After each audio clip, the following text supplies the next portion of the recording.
what made me upset about Bryce Harper was, okay, you first of all, you should have stayed with the Nats because you would have had a championship.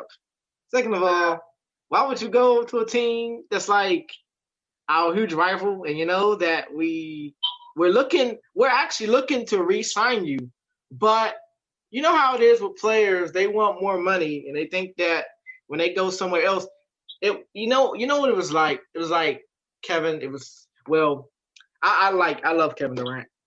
It was like when Kevin Durant left Oklahoma City to be with the Warriors, and he and I'm not, and this is no disrespect towards Kevin Durant, but I like him, but you know, with him and Russell Westbrook not being on good terms after he left that team, I mean, you honestly can't be upset with Kevin Durant because he went where he was going to get the more money. And the Thunder, I remember that year. That was 2016 after they had just lost to the Thunder in the Western Conference. After the Thunder had just lost to the Warriors in that Western Conference finals, when the Cavs and the Warriors played in 16. And that was the Cavalier year too. And after the Thunder left, that all season after Cleveland came back and beat Golden State, they were saying, Kevin Durant said, okay, do I stay with OKC? Do I go to the Wizards? Because you know Kevin Durant was born here in the DMV, and that would have been if he had, which is crazy because I'm like exactly right. I'm saying, listen, dude, you got a chance to play for the Wizards, play alongside John Wall, Bradley Beal, and I forgot the other player's name, but he was good too. But you got a chance to play alongside those two players, and you're passing up a chance to play, and you're going to play. Don't get me wrong, I love Steph Curry and Klay Thompson. I love those two guys, but John Wall and Bradley Beal, they are probably the second like best backcourt in the East, aside from the Blazers and Damian Lillard and CJ McCollum.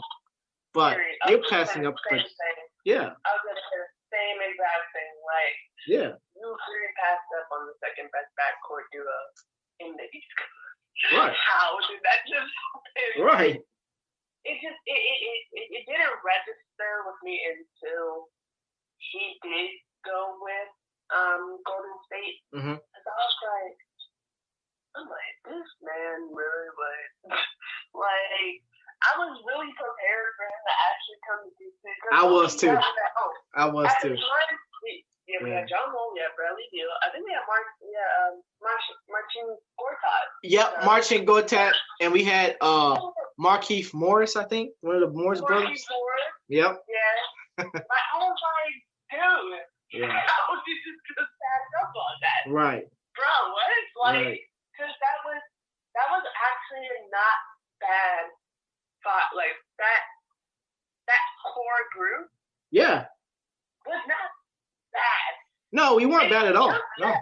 We didn't have the lead, but we didn't have enough of a record to have enough sustainability if we lost the next game. Exactly. Which, if you're a Wizards peer, okay, this is just for all the DC fans out there, y'all know this. If you're a Wizards fan, if you're a Washington football team fan, you know there is no way. And this just happened to us yesterday. So I've been saying this ever since I've been alive. It just seems like, well, this goes for, the football team now. This goes for them mostly. We always prep ourselves on Saturday, like, Sunday could be a good day. It could really be a different day. Okay. So we've established that what was going to bring me to my next question. Who do you follow in the NFL? We know that you like Washington, of course. Yeah, even though we have a 1-3 record, I think. You're absolutely correct. You're correct. Yep, absolutely. Yeah, and that's nothing new, honestly. So, not saying I'm giving up on them, but it's a constant cycle. every year we end up somewhere near the 3-13 record. So not to say I wouldn't be surprised if we hit 3-13 for like the fifth consecutive year.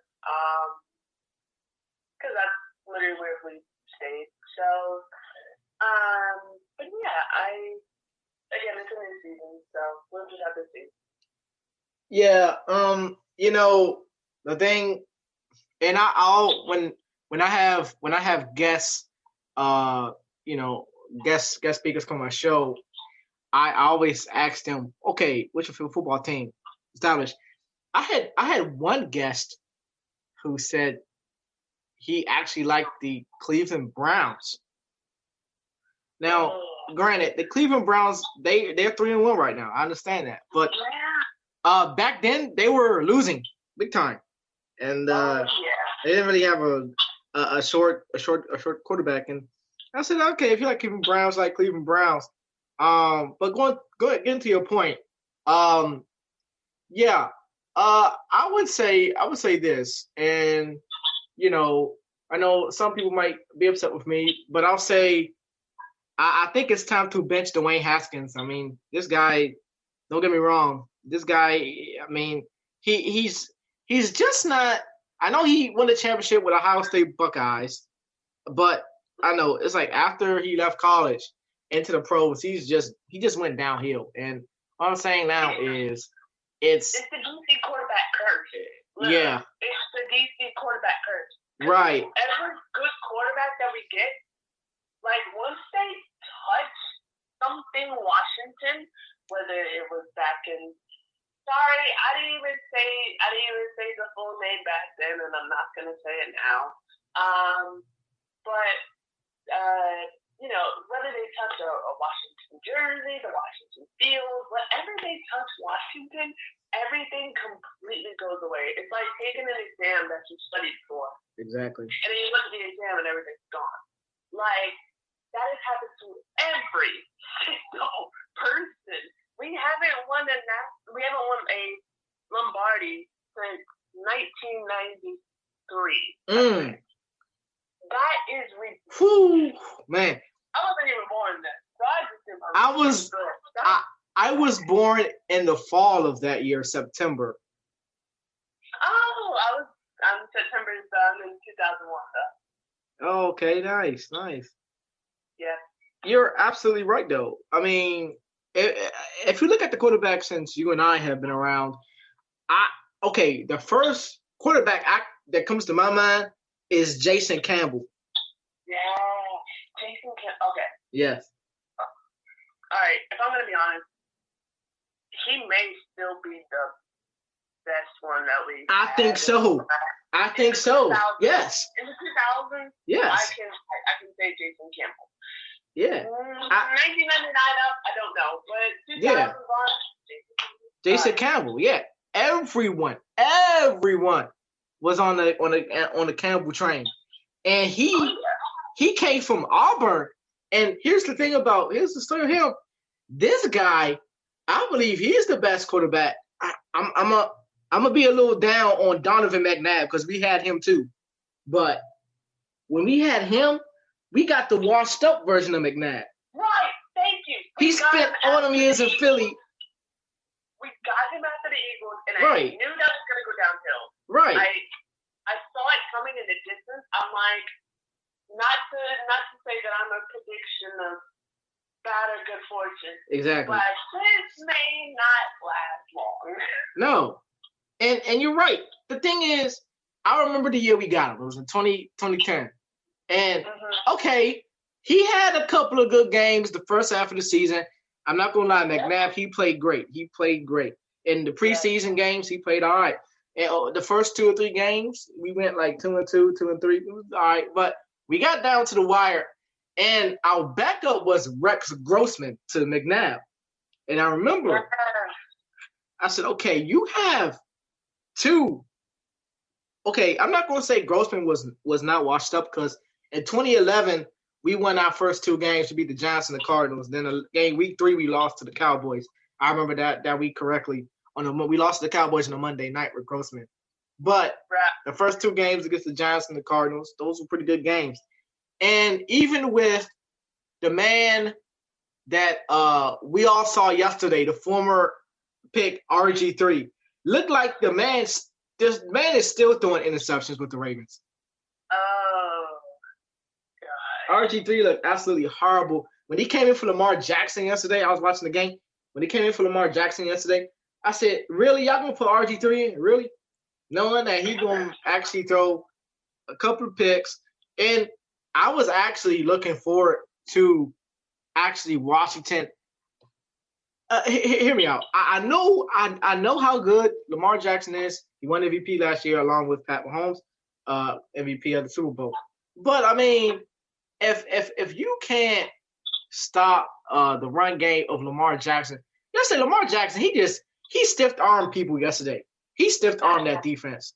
There was right. He is something like he is like okay. So and I know I know that the lower talks about this a lot and how different quarterbacks are dealt with different skills. Mm-hmm. But this guy is like a running back. Yeah, he is. Who just got taller with a good arm with great aim, and he can't be stopped. Nope. I'm like, this is a whole problem, and I see why this man ended up getting MVP, which he rightfully deserved. He did. But I see why, because I'm just like, bruh, he's something this game was waiting for, but he is something that we've never seen before. Exactly. So, you're right. I can't even like it said to any of the greatest running backs. I'm also mad that we lost Adrian Peterson. I'm not gonna lie. Yes. Oh my God. Yeah. Hey. You and me both. I was like, have y'all lost y'all minds, yo? Like, I was like, dude, y'all gonna get rid of that? You know what? This is my opinion. I don't know how you feel about Dan Snyder. I think that he's a bonehead. I think that he's just not. Yeah. He does. I don't know what goes. I guess really it's like when you touch money, you think you have a plan before you touch money. Then when you touch money, you do something totally different afterwards. But I sat there in like disbelief and then in utter disgust in an amount of 2.0, like 0.2 seconds. I was like, bruh, this did not just happen.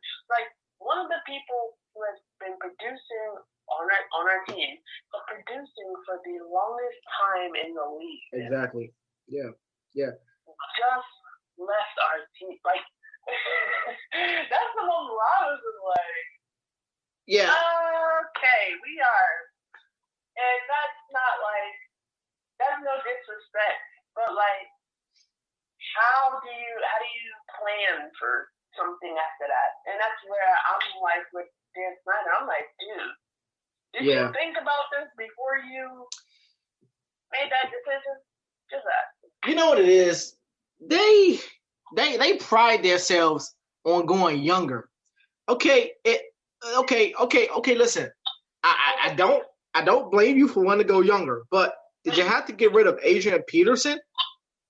Right. To do it? What I was gonna say. I mean, if you wanted to go younger, why didn't you get rid of a player who's not producing? But don't get rid of your first string star running back. Everybody know what happened to Darius Geist. He got into some trouble. Yeah. Everybody know what happened to Geist.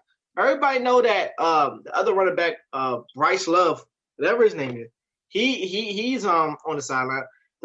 Now I will say this: the rookie running back we just got in the draft, Gibson, he looked pretty good. Yeah. Gibson's not bad. No, he's not. If they know where to do it, okay. In a lot of sports, it's just utilizing. Yeah. Where do you utilize the right players? Right. Because this happens to every team that leaves.